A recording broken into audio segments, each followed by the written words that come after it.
Salam sejahtera bagi kita semua. Saya akan memaparkan refleksi Dwi Mingguan Modul 1.1 tentang Filosofi Ki Hajar Dewantara. Perkenalkan, nama saya Dina Eviana. Saya adalah calon guru penggerak kelas 2, Angkatan 11, Kabupaten Barito Timur. Ucapan syukur kepada Tuhan Yang Maha Esa dan terima kasih yang sangat mendalam kepada guru-guru hebat peserta CGP Angkatan 11 Kabupaten Barito Timur, Ibu Fasilitator dan Guru PP yang telah menuntun, membimbing, dan memberikan arahan dan ilmunya pada pembelajaran Modul 1.1 dari awal sampai akhir berjalan dengan baik. Mohon maaf jika selama pembelajaran saya melakukan kesalahan sengaja dan tanpa sengaja, perilaku maupun kata-kata yang tidak berkenan kepada guru-guru hebat di forum ini. Adapun model refleksi yang saya gunakan adalah yang pertama, fact peristiwa, yang kedua, feelings, perasaan, yang ketiga, finding, pembelajaran, dan yang keempat adalah future, penerapan. Fact peristiwa. Ini adalah jadwal paket modul 1, modul 1.1, yaitu yang dilakukan dari pembukaan sampai dengan aksi nyata calon guru penggerak Angkatan 11 tahun 2024. Dan ini adalah jadwal kegiatan pada saat pembukaan calon guru penggerak 11 Kabupaten Barito Timur. Dan ini adalah LMS, adalah jadwal urutan-urutan tugas dan kegiatan yang ada di LMS yang bertautan dengan PMM. Hal baik yang saya alami dalam proses kegiatan modul 1.1 yaitu saya mendapatkan pengalaman baru, memahami dan menerapkan peran saya sebagai guru yang menuntun. Saya bertemu guru-guru hebat, fasilitator, guru PP, dan CGP Angkatan 11 Kabupaten Barito Timur berkolaborasi dan bekerja sama dalam pembelajaran PGP dan dapat menyelesaikan LMS dengan baik sesuai dengan urutan kegiatan. Hambatan atau kesulitan selama proses pembelajaran yang saya alami pada minggu ini yaitu pengaturan waktu saya dalam mengikuti setiap kegiatan. Dan yang kedua adalah membuat desain Canva yang berbeda dalam setiap tugas.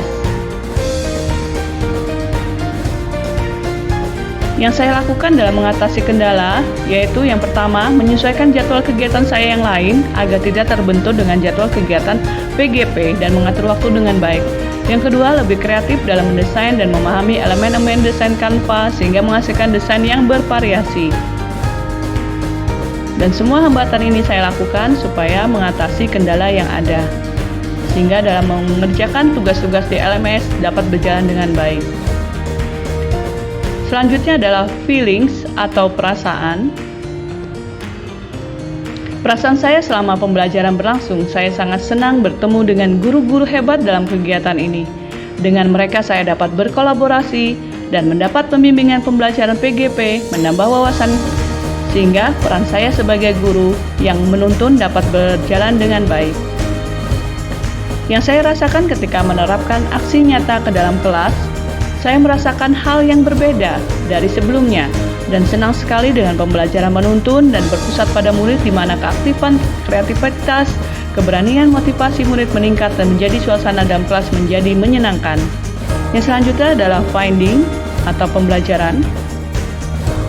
Pembelajaran yang saya dapatkan dari proses ini adalah peran saya sebagai guru bukan hanya mengajar di kelas, melainkan menuntun murid dengan menciptakan suasana kelas yang menyenangkan sehingga murid aktif, kreatif, berani dalam mengekspresikan kemampuannya. Hal baru yang saya ketahui mengenai diri saya setelah proses ini, ternyata saya dapat menerapkan metode pembelajaran yang berpusat pada murid, dan juga saya dapat menuntun murid dalam pembelajaran yang aktif, kreatif, berani, dan menciptakan suasana kelas yang menyenangkan. Selanjutnya adalah future atau penerapan. Yang bisa saya lakukan dengan lebih baik lagi, yaitu jika saya melakukan hal serupa di masa depan adalah dalam setiap pembelajaran saya akan menuntun murid dan menerapkan metode pembelajaran yang bersifat pada murid agar keaktifan, kreativitas, dan kebenaran murid selalu terlihat dalam setiap pembelajaran. Aksi atau tindakan yang akan saya lakukan setelah belajar dari peristiwa ini adalah menerapkan pembelajaran sesuai kodrat alam dan zaman, menerapkan metode pembelajaran yang bersifat pada murid, sebagai guru yang menuntun murid dengan menciptakan suasana pembelajaran yang menyenangkan. Mungkin itu saja pemaparan dari saya. Terima kasih. Salam guru penggerak.